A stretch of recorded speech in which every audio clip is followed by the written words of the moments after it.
4000 కోట్ల పెండింగ్. రంగంలోకి కలెక్టర్లు. సీఎంఆర్ వెనక్కి ఇవ్వనటువంటి ఇవ్వని రైస్ మిల్లర్లు. నోటీసులకు నో రెస్పాన్స్. కేసులకు భయపడిన యజమానులు. ఆస్తుల జప్తునకు వెళ్ళిన అధికారులకు చుక్కేందుకు కలెక్టర్లకు బాధ్యతలు అంటూ చూస్తున్నాం. సో ఇక చూడండి 4000 కోట్లు పెండింగ్ లో ఉన్నాయట. అంటే గతంలో కేసీఆర్ హయాంలో ఉన్నాయి. తర్వాత రేవంత్ రెడ్డి వచ్చిన తర్వాత అవి రికవర్ చేస్తారనుకుంటే ఏదో కొన్ని కేసులు పెట్టి మమ అనిపించిండు. సో ఇప్పుడు ప్రస్తుతం చూస్తామంటే 4000 కోట్ల రూపాయల విలువైనటువంటి రైస్ మిల్లర్ల దగ్గర ఉన్నది. సో వాళ్ళ ఆస్తులు జప్తు చేసేందుకు మరి రాష్ట్ర ప్రభుత్వం చాలా సీరియస్గా ఉన్నట్టు తెలుస్తూ ఉంది. సో వాళ్ళు నోటీసులు ఇచ్చినా రెస్పాన్స్ లేదట. ఎందుకంటే అన్ని బినామీ పేర్లు పెడతారు, ఎవరికి ఏముండదు. సో ఇది జరుగుతూ ఉన్నది. రైస్ మిల్లర్లు ప్రభుత్వానికి చుక్కలు చూపిస్తున్నారు. 4000 కోట్ల రూపాయల బకాయిలు చెల్లించేందుకు ముప్పు తిప్పలు పెడుతున్నారు. చర్యలు తీసుకుంటామని అధికారులు నోటీసులు జారీ చేసినా స్పందించడం లేదు. పీడీ యాక్ట్ కింద కేసులు నమోదు చేసినా భయపడడం లేదు.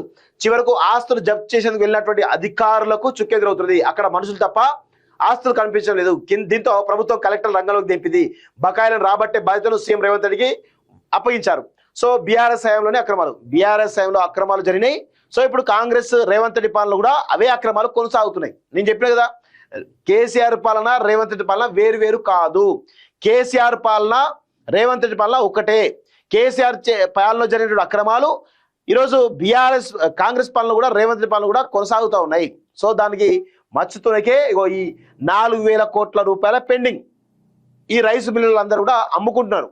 ఎక్కడికక్కడ అమ్ముకొని రైస్ మొత్తం కూడా ఇవ్వనట్టు పరిస్థితి కనబడతా ఉంది. కోట్ల విలువైనటువంటి ధాన్యం మిల్లింగ్ కోసం అప్పగిస్తే మిల్లర్లు వెనక్కి ఇవ్వలేదు. కాంగ్రెస్ అధికారులకు వచ్చిన తర్వాత మిల్లర్ల ఆగడాన్ని గుర్తించింది. మిల్లర్ల నుంచి రావాల్సినటువంటి బియ్యాన్ని వెనక్కి తీసుకునేందుకు చర్యలు చేపట్టాలని సీఎం రేవంత్ రెడ్డి అధికారులు ఆదేశించారు. దీంతో ఏడాది క్రితం వరకు మిల్లర్ల నుంచి అధికారులు సుమారు 3000 కోట్ల విలువైనటువంటి బకాయిలు రాబట్టారు. మిగతా 4000 కోట్లను రాబట్టడం పెద్ద సవాల్గా మారిందని అధికార వర్గాల్లో చర్చ జరుగుతుంది. చట్టాలకు చిక్కకుండా ఎత్తులు ఇక అంతే, ఎవరి వాళ్ళు చేస్తున్నారు. మరి ఏం చేస్తారో చూడాల్సిన అవసరం అయితే ఉంది. నాకు డౌటే. 3 నెలలు ఒక్కరోజే ఫీల్డ్ విజిట్ రికార్డు సృష్టించిన ఓ కలెక్టర్. ఆరా తీసిన సీఎం. గతంలో సదరు అధికారిపై పలు అవినీతి ఆరోపణలు. నెల రోజుల కిందటే సెక్రటేరియట్ కు బదిలీ. ఆయన ఐఏఎస్ అధికారి, జిల్లాకు కీలకమైన కలెక్టర్ హోదాలో పనిచేశారు. కానీ 3 నెలల్లో ఒక్కరోజు మాత్రమే ఆఫీస్ విడిచి ఫీల్డ్ విజిట్కి వెళ్లారు. సదరు బ్యూరోక్రాట్ వ్యవహారం ప్రస్తుతం చర్చనీయాంశంగా మారింది. ఇటీవలే ఆయన సచివాలయానికి బదిలీ కాగా జిల్లా కలెక్టర్తో కాన్ఫరెన్స్ లో భాగంగా సీఎం రేవంత్ రెడ్డి సదరు అధికారిని ఎవరు అని ఆరా తీసినట్టు తెలుస్తా ఉంది. ఎవరు? ఇక కలెక్టర్లకు ఇటు ప్రభుత్వంలో ఉన్నటువంటి రాజకీయ నాయకత్వానికి మధ్య గ్యాప్ పెరిగిపోయింది. వాటాల పంచాయతీ తేల్తలేదు.